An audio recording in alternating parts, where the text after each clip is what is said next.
Pessoal, vamos abrir nossas Bíblias no livro de Juízes, capítulo 3. Juízes, capítulo 3. É uma palavra conhecida de quem costuma ler a Bíblia, que nem todo mundo conhece essa palavra.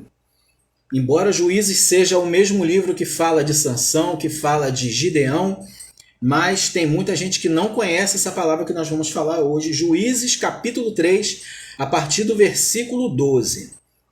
Nós vamos falar sobre o segundo juiz de Israel e algo muito importante que aconteceu em sua vida e na história de Israel também.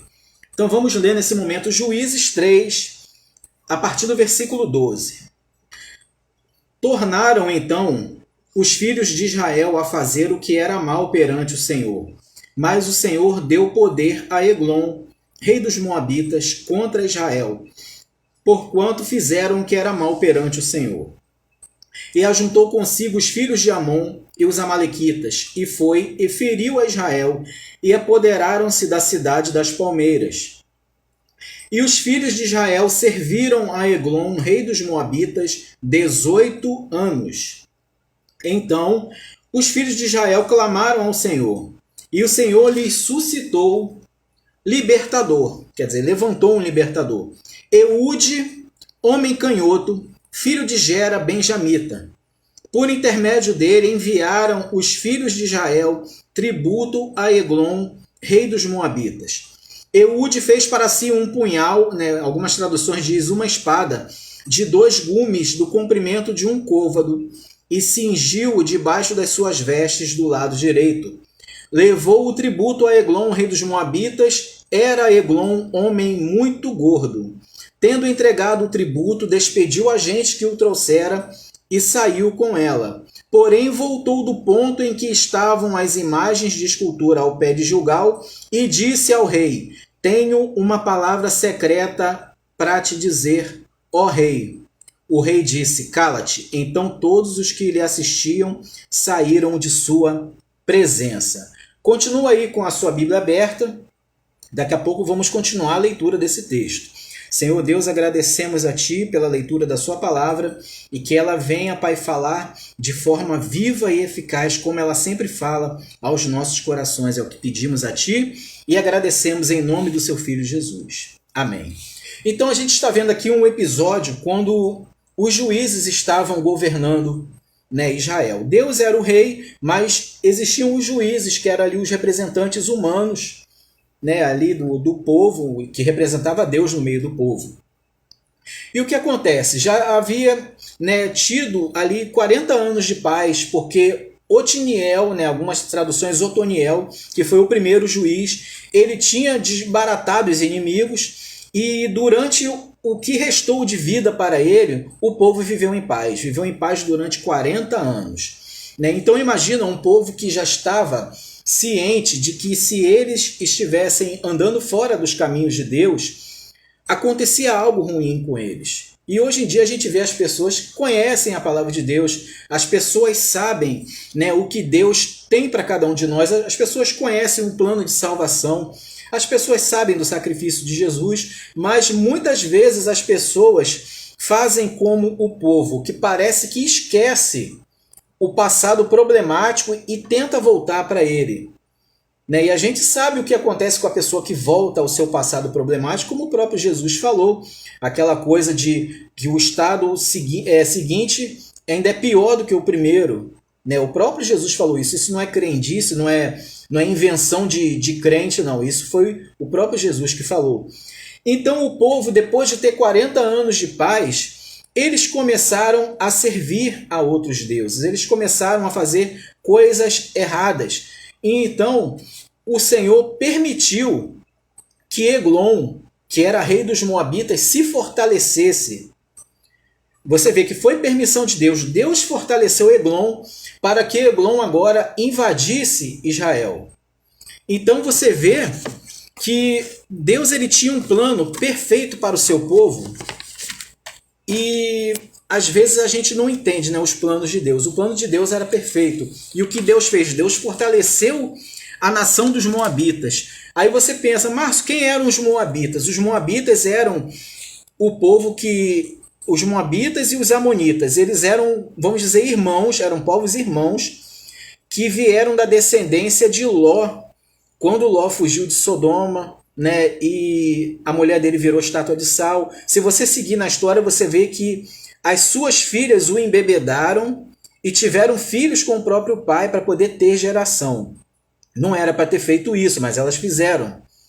E daí nasceu esses dois povos, os Amonitas e os Moabitas. Né? Então eram povos que, vamos dizer, eram irmãos deles, mas eram inimigos. Deus já tinha falado em Deuteronômio que não era para eles terem nenhum tipo de união, né? Que era para eles estarem separados. E acontece o que? Agora Deus fortalece os Moabitas na pessoa do seu rei Eglon, e agora Eglon invade Israel, junto com os Amonitas e os Amalequitas. São 3 exércitos que se juntam e invade a cidade das Palmeiras, que era ali o território daquela antiga Jericó que Josué tinha derrubado, né, junto com o povo. Você sabe a história da muralha que caiu. E agora eles tomaram aquele lugar porque era um lugar muito fértil. Então você vê que quando o inimigo ele vem roubar o que é nosso, ele não quer pegar o pior que a gente tem. Ele não quer pegar o que você tem de mais fraco. Ele não quer pegar a área que não está prosperando na sua vida, não. Ele quer o melhor. Então, se eles tomaram a cidade das Palmeiras, é porque era pertinho do Jordão. Era uma área fértil e que dava para eles controlarem os 2 lados do rio. Então, eles queriam o melhor. Os inimigos vieram pegar o melhor. Então, hoje, a gente tem que ter cuidado na nossa vida, que a gente sabe que temos um inimigo.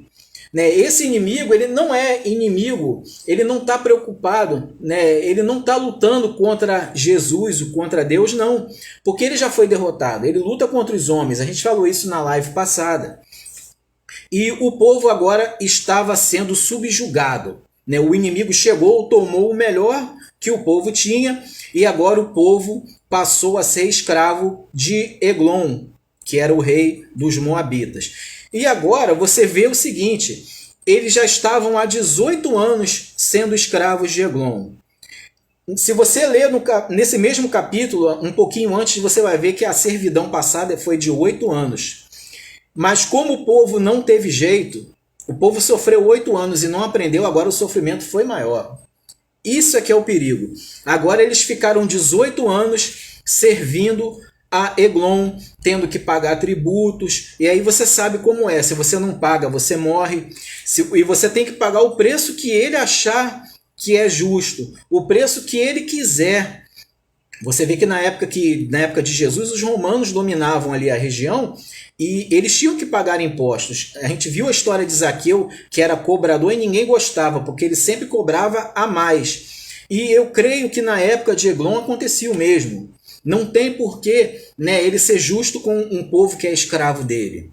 Né? E agora o povo está ali sofrendo, e você vê que demorou 18 anos para o povo clamar a Deus.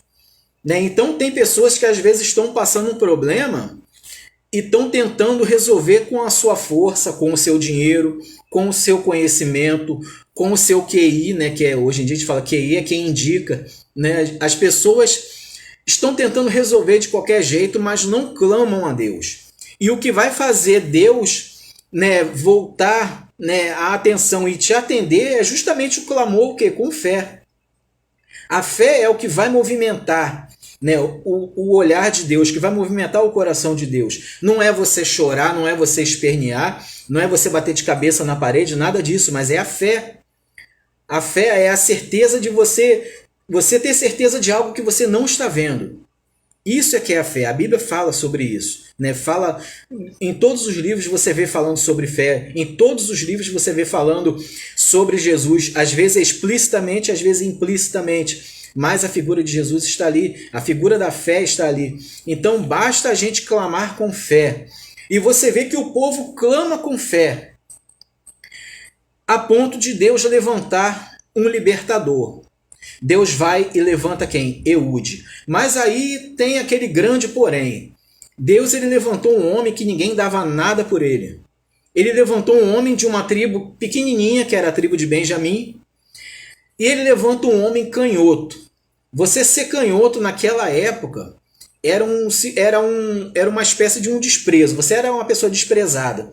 A mão direita era a mão que abençoava os filhos, que derramava ali a bênção do pai sobre o filho. E agora Deus levanta um homem canhoto. Então era um homem que ninguém dava nada por ele. Então Deus, às vezes, ele vai fazer escolhas que para a gente não faz sentido. Provavelmente tinha gente mais forte, provavelmente tinha gente mais corajosa que Eude, mais inteligente, e que não fosse canhoto. A gente sabe que hoje em dia não tem nenhum problema da pessoa ser canhota, mas na cultura deles, naquela época, era um problema. E mesmo assim Deus levantou aquele canhoto. Deus levantou Eude. E aí você vê uma coisa interessante. Você não vê Eude relutando em nenhum momento. No mesmo livro você vê Gideão. Gideão começa a colocar o quê? Obstáculo. Quando o próprio Moisés, que foi o maior líder, ele foi chamado, ele também começou a colocar obstáculos. Ele começou a mostrar o que? As limitações que ele tinha. Agora, Eude já estava tão calejado das limitações dele, que você vê que ele não reluta. Você não vê ele reclamar, não vê ele argumentar nada. Você vê que simplesmente ele se preparou e agiu.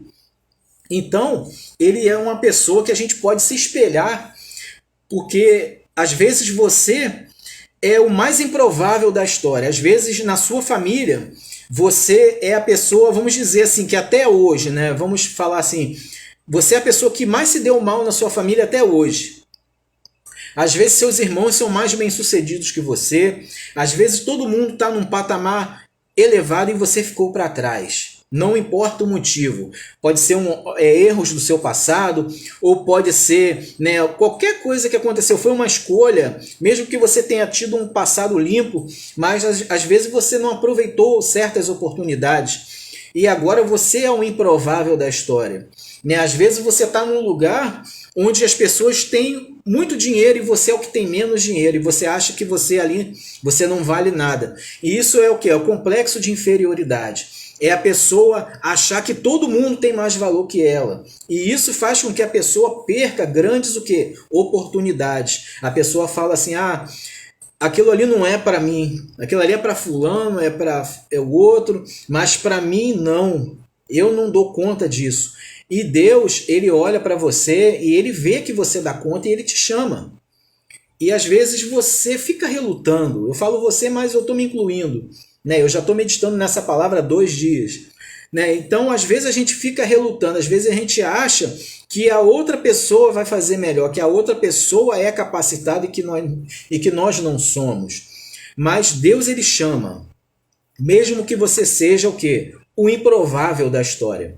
Eude aqui, ele era um improvável, mas o que aconteceu? Ele simplesmente começou a se preparar para cumprir a missão. Então, você tem que levar em conta o seguinte, a missão dele foi uma missão, o planejamento dele foi muito louco, né? Vamos falar assim, o planejamento dele foi muito, muito louco. E era um momento super difícil para toda a nação. Era um momento difícil para o povo inteiro, não era para ele e para a família dele só, não, era para todo mundo. A nação inteira era escrava de Eglon e agora é um momento difícil.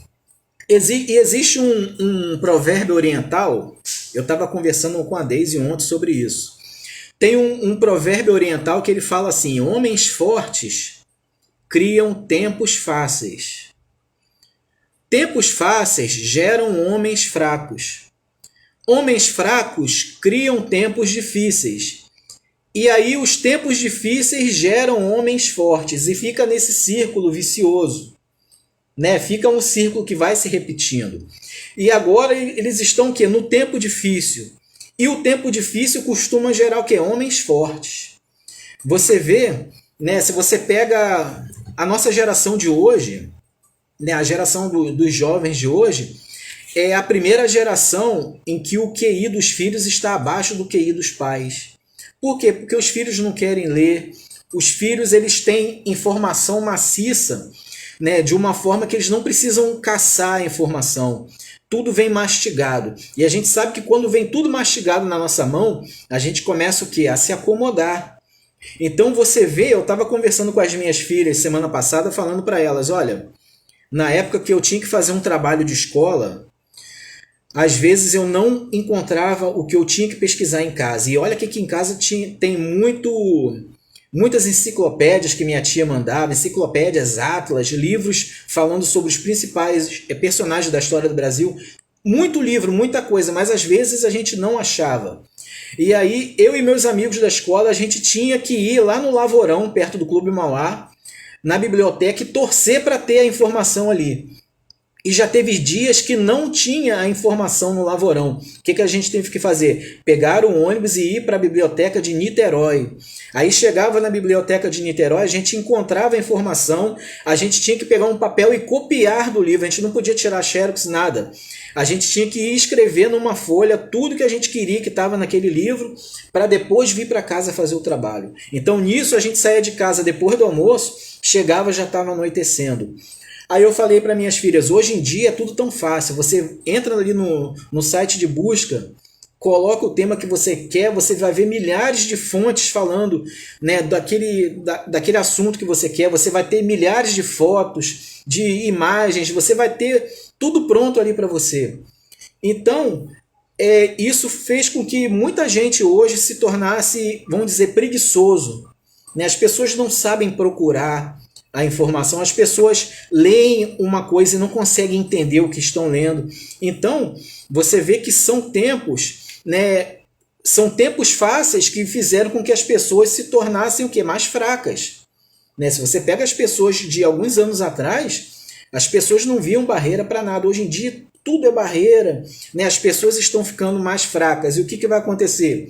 Isso vai gerar um momento difícil, né? E nós já estamos num momento difícil, e os momentos difíceis vão começar a gerar pessoas o que? Fortes. Então, Eude ele estava num momento difícil e que agora esse momento difícil iria gerar pessoas fortes. E ele foi uma pessoa forte gerada, porque Deus chamou e ele falou, eu vou. Ele estava disposto a ir. E agora eu pergunto a você, você está disposto? Você estaria disposto a tentar resgatar o seu povo, salvar o seu povo da escravidão? E então você vê que Eude, ele quis fazer a vontade de Deus. Então você deve governar nos tempos de crise, nos tempos difíceis, assim como Eude ele governou. Eu digo governar não de ser líder de um povo, mas governar a sua vida, governar a sua família. Eu digo governar no sentido de você ter controle. Tá tendo uma pandemia, tem um monte de gente perdendo emprego, tem um monte de gente aí falindo, mas tem gente prosperando. Eu conheço pessoas que estão prosperando.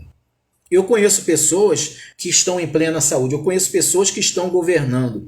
Eu estava assistindo uma live que um homem falou, olha, esse ano de pandemia foi o ano que eu mais ganhei dinheiro. Porque os meus negócios online bombaram, porque ninguém podia sair de casa. Então começou todo mundo a procurar meus produtos. Então, são pessoas que estão governando em tempos difíceis. E governar em tempos difíceis não é somente você ser próspero no momento de crise financeira, não. É você governar suas emoções, é você às vezes estar num casamento atribulado e você governar aquela situação e contornar a situação. É você ter sabedoria para guiar os seus filhos. É você ser um filho, né, que obedeça os seus pais, que a gente sabe que o primeiro mandamento que é acompanhado de uma promessa é o mandamento de honrar pai e mãe, né, para que os nossos dias se prolonguem. Você vê que o filho que às vezes é tão rebelde morre cedo, né, ele é ceifado cedo. E você vê aquele bom filho, às vezes você vê uma pessoa com muita idade e você vai olhar o passado, era uma ótima pessoa, era uma pessoa que obedecia os seus pais, que seguia o que os seus pais falavam. Então, devemos governar nas nossas emoções, nas nossas decisões, devemos governar em tudo. Amém? Deus nos chamou para governar. Assim como ele chamou Eude, ele chamou cada um de nós. Então, vamos lá, vamos falar do preparo que Eude ele fez para poder executar a missão. Ele precisava de uma ferramenta. Eu falo, você tem que estar preparado. Se você quer fazer algo dentro da obra de Deus, você tem que estar preparado. Se você quer ter um emprego melhor, você tem que estar preparado. se você quer montar, né, você quer criar uma família, você tem que estar preparado. Para tudo você tem que estar preparado. Né? Você tem que já estar preparado antes, porque a oportunidade ela não avisa quando vai chegar. E chega o momento em que Eude tem a oportunidade. E agora ele o que? Ele preparava o que? Ele tinha que ter uma ferramenta. Né? A ferramenta é o que? O que você tem de ferramenta? Você tem inteligência, né? Você tem talento, você é uma pessoa de oração, né? Você é uma pessoa que medita na palavra. Isso tudo é ferramenta que nós temos, que nós podemos usar na obra de Deus, na casa de Deus. Eu digo obra de Deus, não estou falando igreja limitada a 4 paredes, não, mas obra de Deus pelos confins da terra, como a palavra de Jesus falou. Né, como ele mesmo falou em Marcos, no livro de Marcos, no final, né, no último capítulo do livro de Marcos. Então, nós temos que ter a ferramenta na mão. Né, e você vê, você tem que estar preparado. Então, Eude ele tinha um plano muito audacioso. E para esse plano, ele começou o quê? A confeccionar uma espada. Uma espada de 2 gumes. O que é uma espada de 2 gumes? Você na sua casa provavelmente tem um monte de faca. Né? Aquela faca que você corta o churrasco, tudo. Mas essa faca é a faca de 1 gume. Ela corta de um lado e do outro lado não. O outro lado é liso. Mas o que era a espada de 2 gumes? Era aquela espada que ela é afiada dos 2 lados. Então o estrago dela era muito maior. Né? A espada de 2 gumes, você vê naquela época aqueles filmes de guerra, a espada de 2 gumes era uma arma muito perigosa, porque ela cortava, né? Ela entrava na carne, ela cortava desse lado e desse. E geralmente a pessoa torcia, né? Costumava torcer a espada dentro do corpo do inimigo. E aí que, né, acabava com tudo mesmo, aí que desgraçava tudo por dentro, né? Vamos falar assim. Então ele começou a confeccionar uma espada. E você sabe que fazer uma espada não era fácil. Mas ele quis fazer uma espada especial para aquela situação. Ou seja, ele tinha o quê? Um propósito.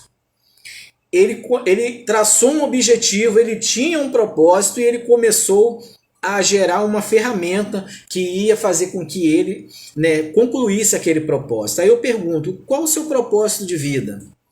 Né? Será que você nasceu só para trabalhar, pagar boleto, né? Aí volta para casa, vê televisão, depois vai trabalhar, paga boleto, volta para casa, vê televisão?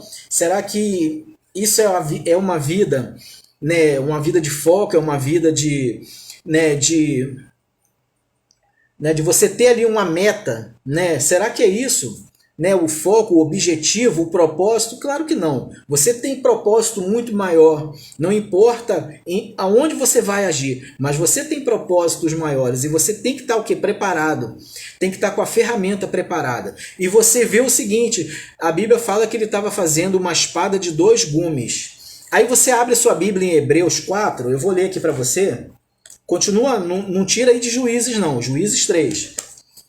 Em Hebreus 4:12 diz assim, porque a palavra de Deus é viva e eficaz, e mais cortante do que qualquer espada de 2 gumes. Então, a Bíblia aqui, a palavra de Deus, ela é comparada com a espada. Ela diz que ainda é mais cortante que a espada de 2 gumes. Então você vê que é como se você hoje em dia meditasse na palavra de Deus. O que Eude estava fazendo? Ele estava fazendo uma espada. Eu assisti um programa que tinha há pouco tempo, que o pessoal era desafiado a fazer armas, né, antigas, eram ferreiros profissionais, e às vezes demorava 3, 4 dias para fazer uma espada. Era difícil. Você tem que escolher um metal, e aí você vai pegar o metal e vai esquentar. Quando ele estiver incandescente, você vai começar a martelar. Você vai ter que ter paciência para não rachar, né, o metal. E você vai ter que fazer tudo calculado. Agora eu imagino o seguinte, você imagina se Eude faz igual muita gente hoje, que estiver, na hora que ele estava ali martelando aquele metal para formar a espada, imagina se ele estivesse pensando assim, eu acho que não vai dar certo. Ele está batendo ali, ó. Eu acho que eles vão me capturar. Esse plano está muito perigoso. Esse plano que tem na minha mente está muito perigoso. Eu acho que não vai dar certo. Então, hoje em dia, muita gente não alcança o melhor por quê? Porque começa a duvidar. E eu creio que foi justamente ao contrário. Porque um homem que não colocou obstáculo nenhum, para cumprir o que Deus mandou, eu acredito que ele estava ali martelando aquele metal e dando a forma de espada e falando: essa espada aqui vai ser usada para libertar o povo.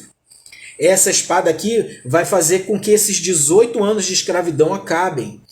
Essa espada aqui vai trazer paz ao nosso povo. Eu imagino que ele ficou ali os dias ali trabalhando, né? E aí ele tem que fazer a espada e tem que colocar, né, o punho da espada, né, de uma forma que fique firme e confortável na mão dele.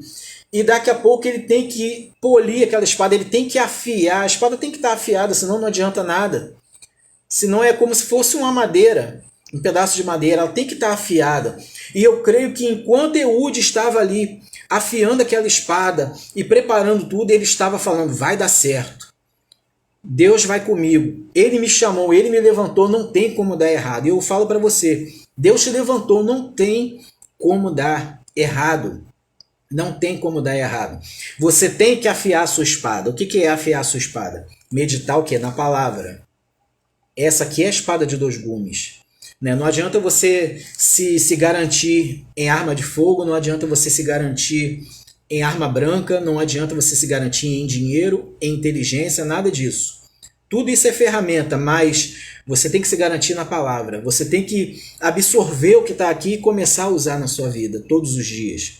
Então, é como aquela história, né, de um lugar, eu já contei essa história em uma live bem antiga, em que tinha um lugar onde os homens tinha a tradição de ser lenhadores, né? Os homens mais respeitados daquele lugar, né, daquela terra, eram lenhadores. E tinha um homem lá, um homem já idoso, que ele era o melhor lenhador da região, e ele começou a treinar muitos jovens, eram seus discípulos. Ele começou a treinar aqueles jovens, e teve um dia que o seu melhor discípulo começou a pensar assim: eu acho que eu já estou melhor do que o meu mestre, porque eu já sei tudo que ele sabe e eu sou muito mais forte que ele, eu sou mais novo. Eu vou fazer um desafio a ele. Eu vou fazer um desafio a ele. E ele foi na cidade e falou: olha, eu quero desafiar o meu mestre para uma competição, um dia inteiro cortando árvores. Quero ver quem corta mais árvores durante o dia. E todo mundo da cidade queria ver, né, queria estar presente ali assistindo aquele desafio. E o mestre topou o desafio.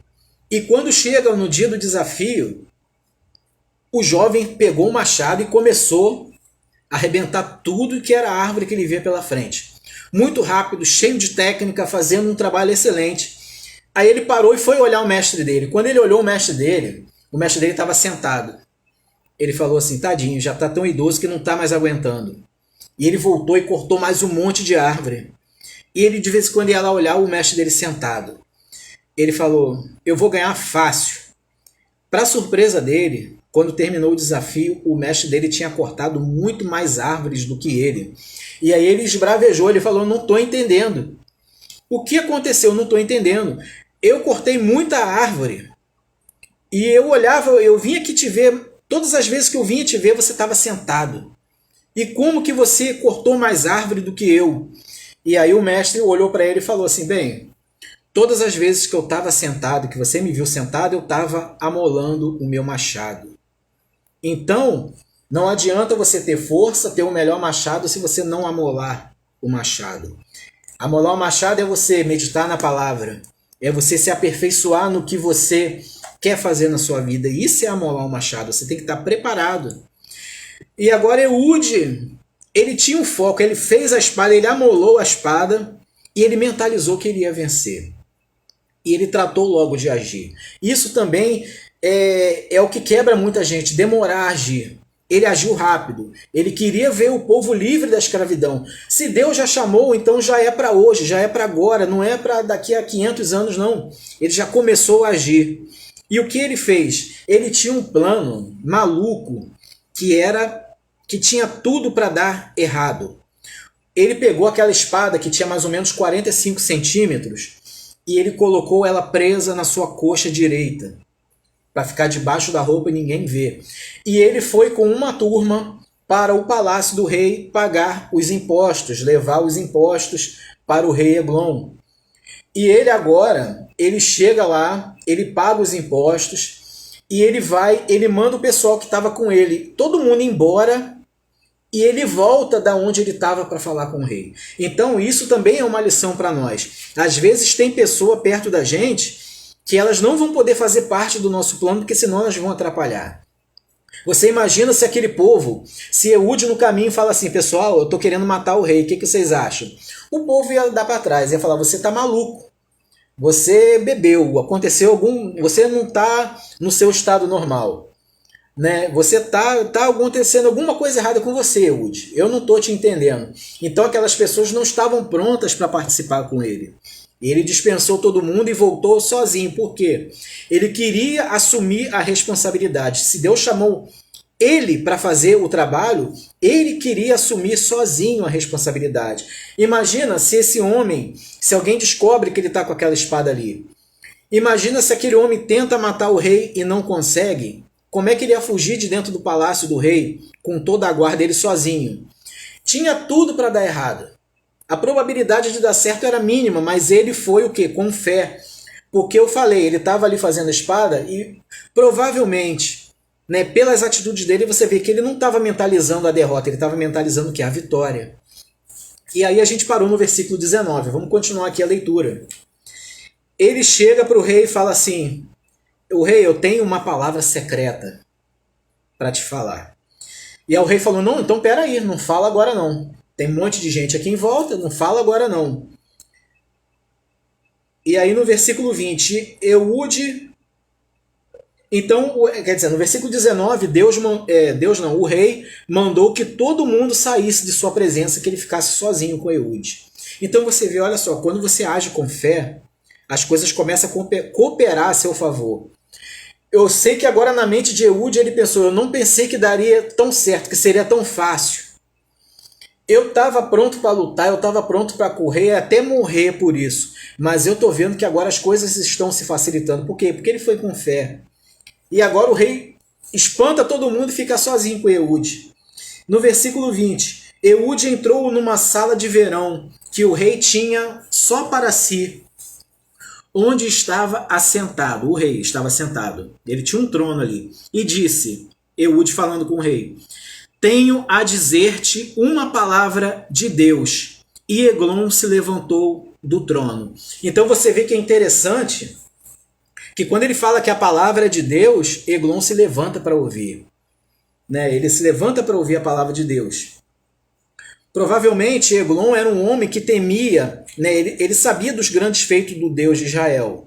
Né? Ele sabia que ele estava escravizando aquele povo, mas ele sabia que aquele povo poderia se levantar e ser reerguido. Ele tinha ciência disso, a história já tinha falado isso. Né? A história diz que Eglon era filho de Balaque, aquele homem que tentou amaldiçoar a nação através do profeta Balaão e não conseguiu. Então você vê que ele já tinha conhecimento e ele se levantou, né? Mas nem por isso queria dizer que ele não era inimigo do povo. Né? Às vezes o inimigo que está perto de você querendo te tragar, ele está disfarçado, é alguém que fala de Deus, é alguém que fala que gosta de ouvir a palavra, que conhece, mas está querendo te destruir. Né? E só Deus que vai nos mostrar, né? Só Deus que vai fazer com que quem tem que sair do caminho saia e quem tem que estar perto esteja. Então Eude, estendendo a mão esquerda, puxou a espada do lado direito e lhe a cravou no ventre, de tal maneira que entrou também o cabo com a lâmina. E porque não o retirou do ventre, a gordura se fechou sobre ela, e saiu-lhe o excremento. E Eude, saindo por um postigo, passou para o vestíbulo, depois de cerrar sobre ele as portas, trancando-as.